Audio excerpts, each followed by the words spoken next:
I want people to be able to see my T-shirt today.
Welcome in, Outkick the Show. I hope all of you are having a fantastic Friday right off the top. I don't know if she'll watch or listen to this. Sometimes she does. Happy birthday to my wife, Laura. We've got a wild night planned of eating some Italian food and watching Stranger Things 4, the finale, the final episode. Pretty pumped about it. I hope all of you are having a great Friday. I hope you are going to have really fun weekends. I got a new T-shirt. I don't know how well you can see this. I'm strutting around here a little bit. It's really simple. It just says, biology is real. I feel like the world has gone so crazy that as one of the foremost proponents of science in all of the media, it's me and Dr. Fauci. Biology is real.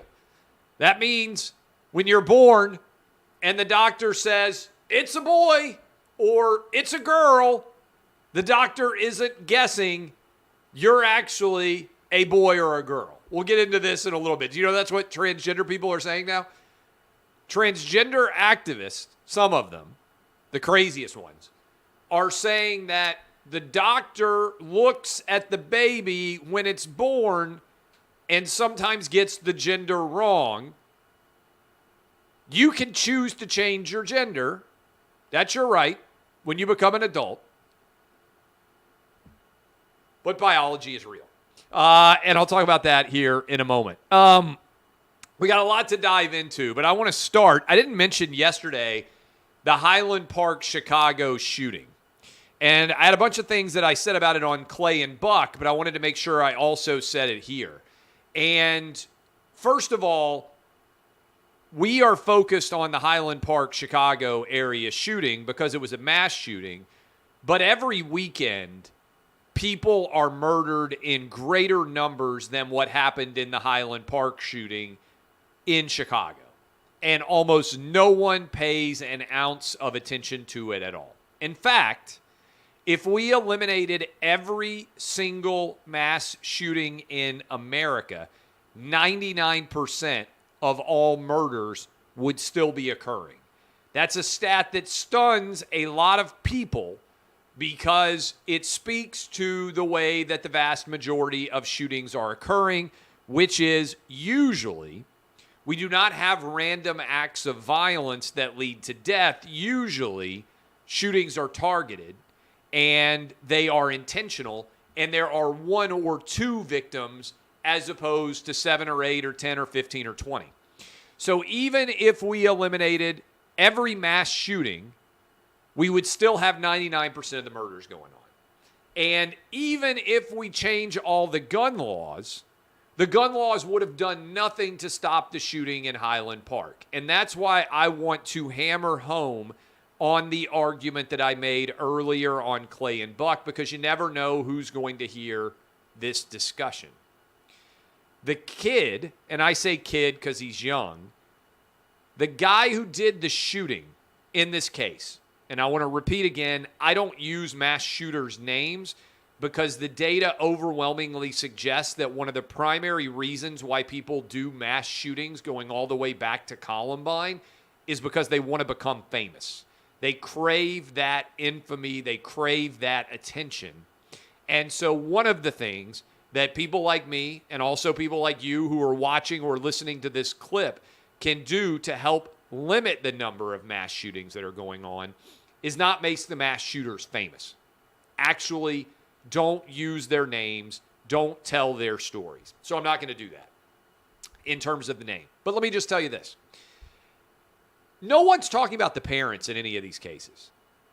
Yet it seems clear to me that based on all of the factors, I watched a couple of the videos of this latest shooter on social media. And I am not a psychiatrist. I am not a psychologist. I am not skilled at addressing mental illness. But I watched those clips and I said, this kid has got something severely wrong with him. How in the world did his parents also not see this? And I jotted this down. Police had been called to his house before because he had 16 knives, a dagger, and a sword, and had threatened to kill all of his family members. He also had threatened to kill himself. If you are so concerned about one of your children that you call the police to come to your house, how in the world did the dad in this situation go and sign to make it possible for his son to buy guns? I believe in the Second Amendment. I believe in individual freedom. I do also believe in parental responsibility.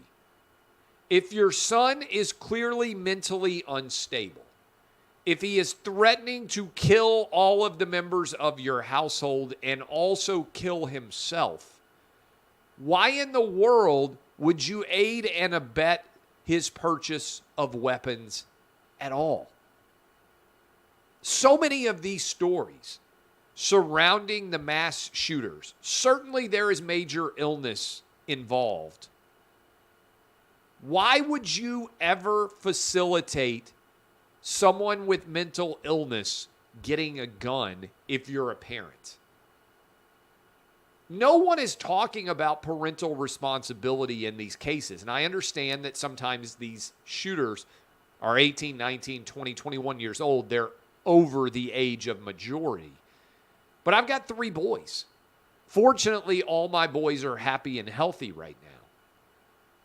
But the last thing I would do if one of them appeared to have mental health issues is help buy them guns. Why is no one almost out there at all discussing parental responsibilities when it comes to the violent acts of children? And I know a lot of people out there who engage in acts of violence don't have a dad or a father figure at home.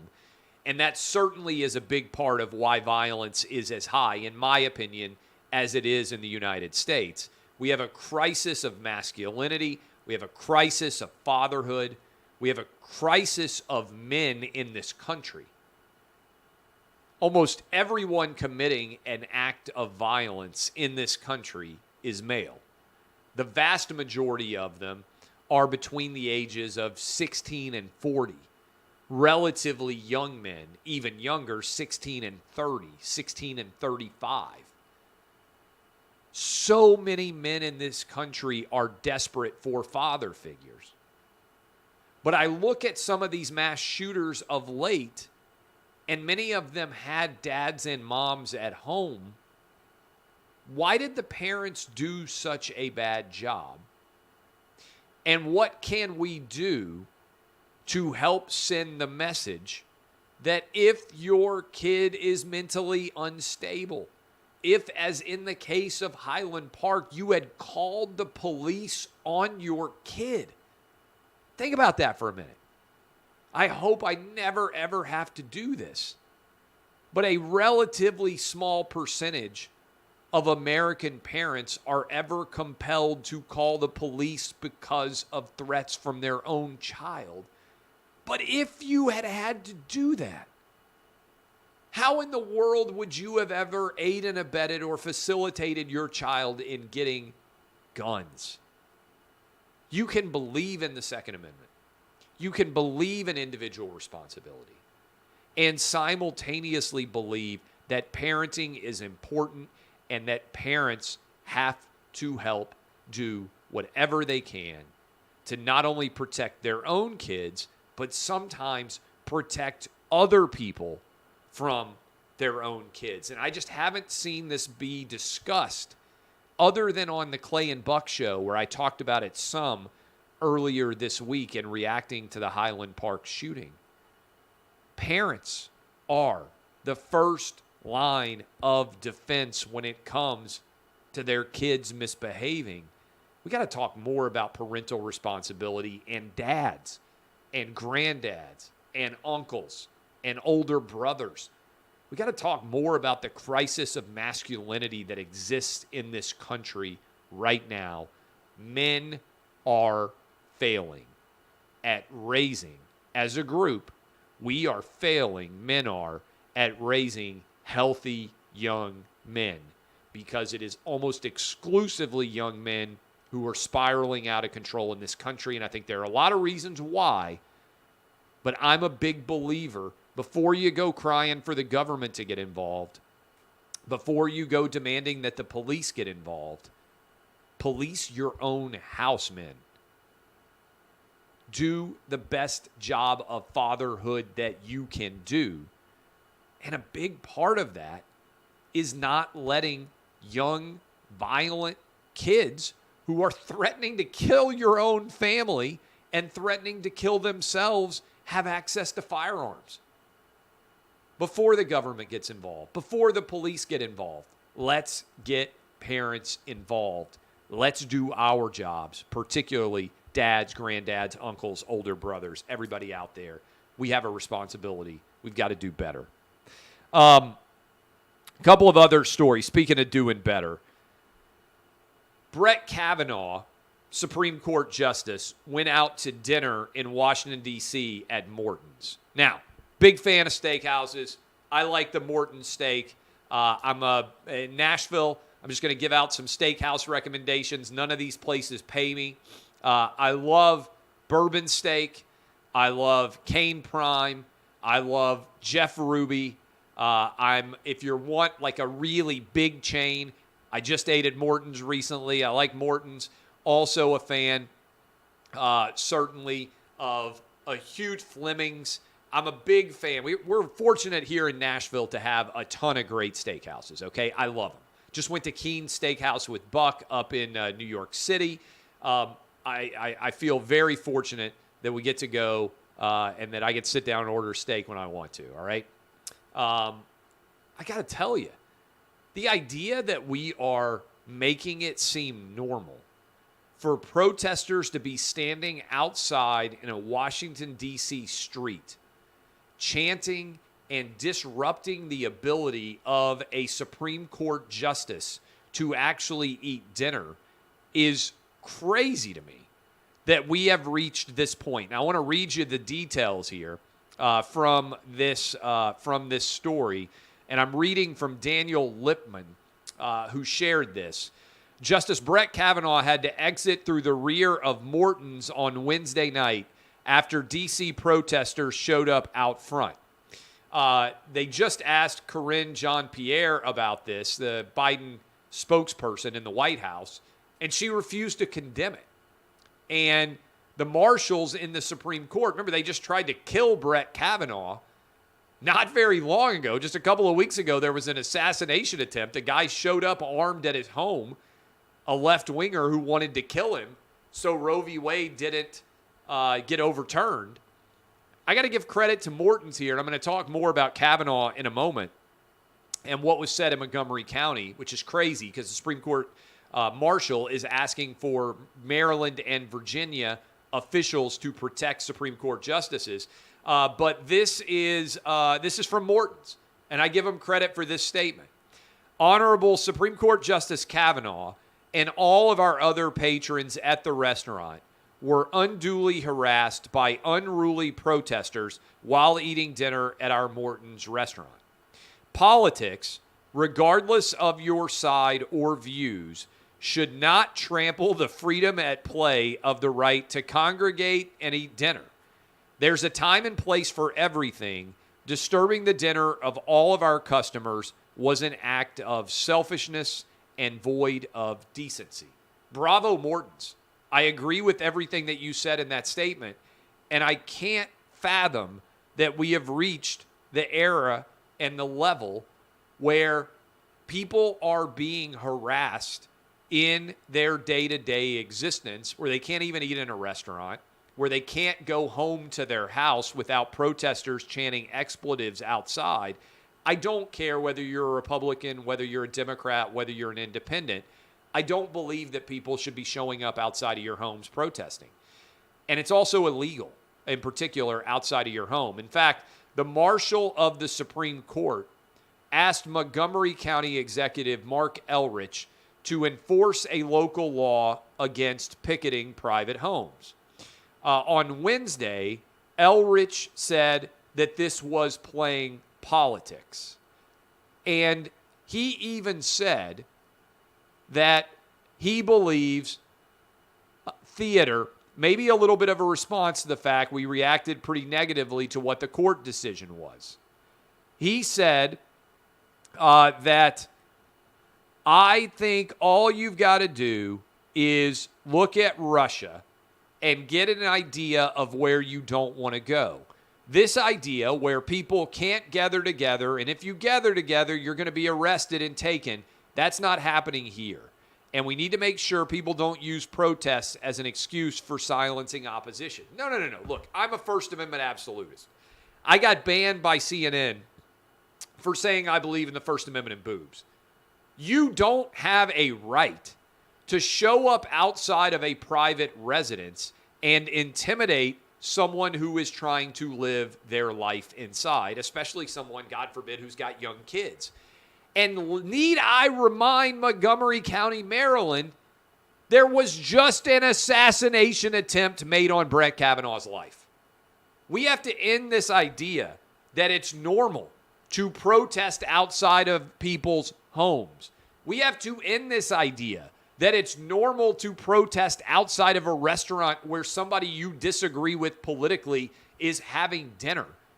We have to make it clear unilaterally in a content-neutral way, whether you are a Republican, whether you are a Democrat, this is flat out unacceptable, period. Speaking of unacceptable, Megan Rapinoe.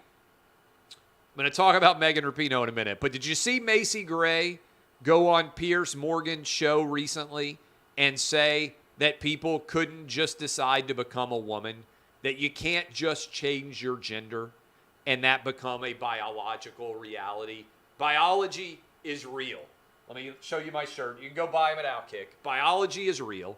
Okay, I can't believe that in 2022, I've got to wear a Biology is Real t-shirt. And some people are going to be like, oh my God, Clay Travis wore a Biology is Real t-shirt. He's anti-trans. No, look, if it makes you happier and you're a dude to decide that you want to be a chick, more power to you.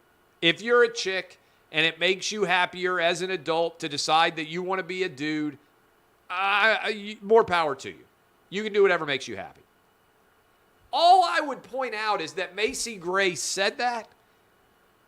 The criticism was so severe that she walked it back and basically said, you can be whatever gender you want to be. She wasn't even willing to say biology is real. This, by the way, party of science. Remember when the Democrats were the party of science? Now they're the party of you can be whatever gender you want. But here's what's going to blow your mind.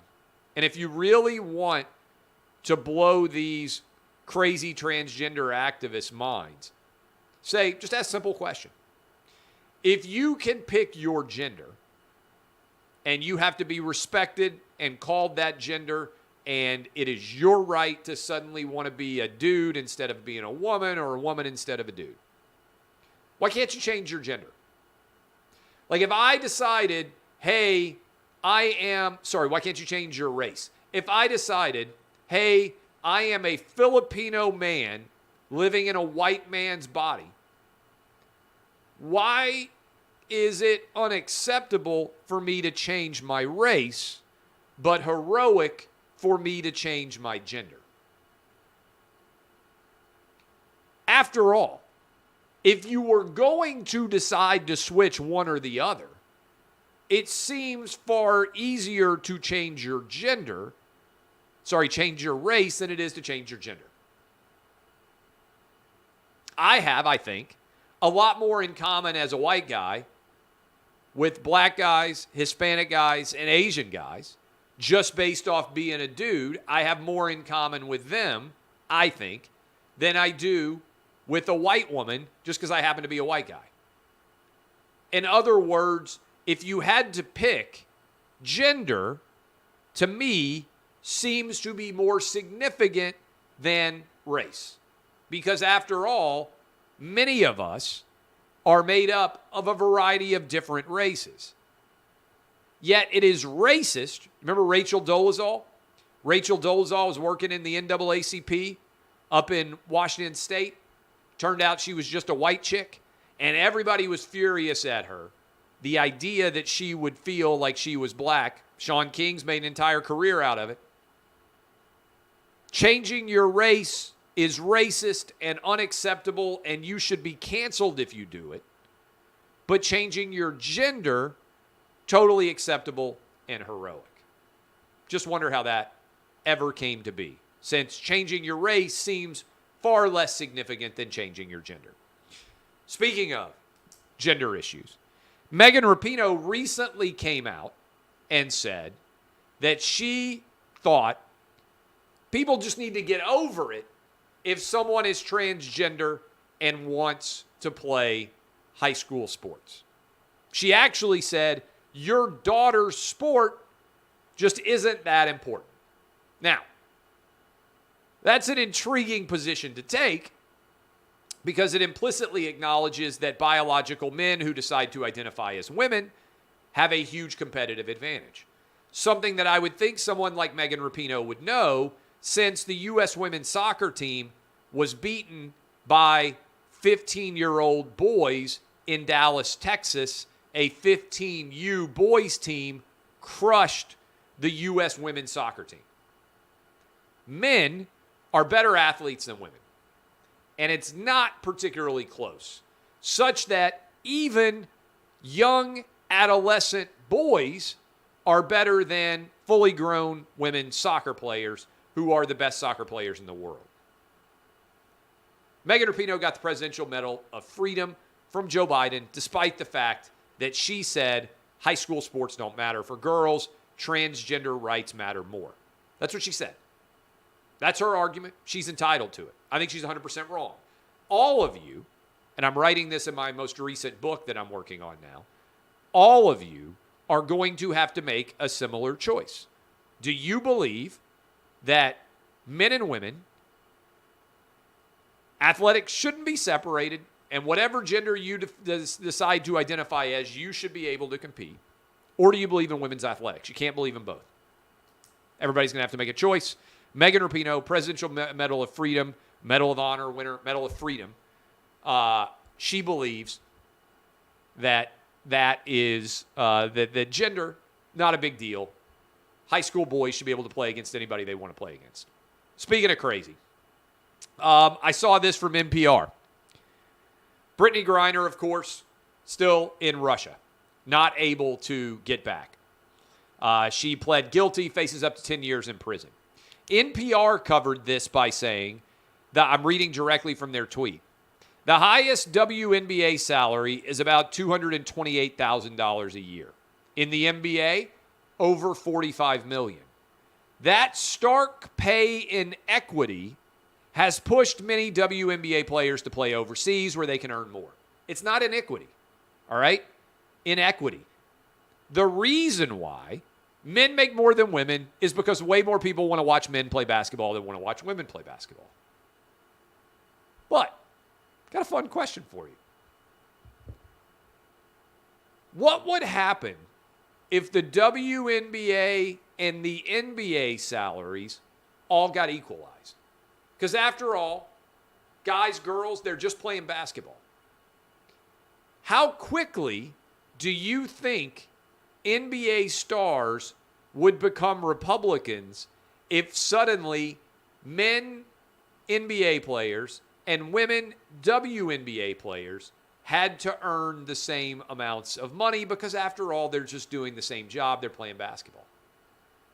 How quickly do you think highly paid NBA players would say, wait a minute, I'm all for equality, I'm all for equity, but people actually watch what we do. They don't watch the girls. Why should they get the same money that we do? It's an interesting question. And that is what the left wing in this country is starting to argue. You just saw NPR. Why is Brittney Griner only making $228,000 a year when some NBA players are making $45 million a year? Well, it's economics.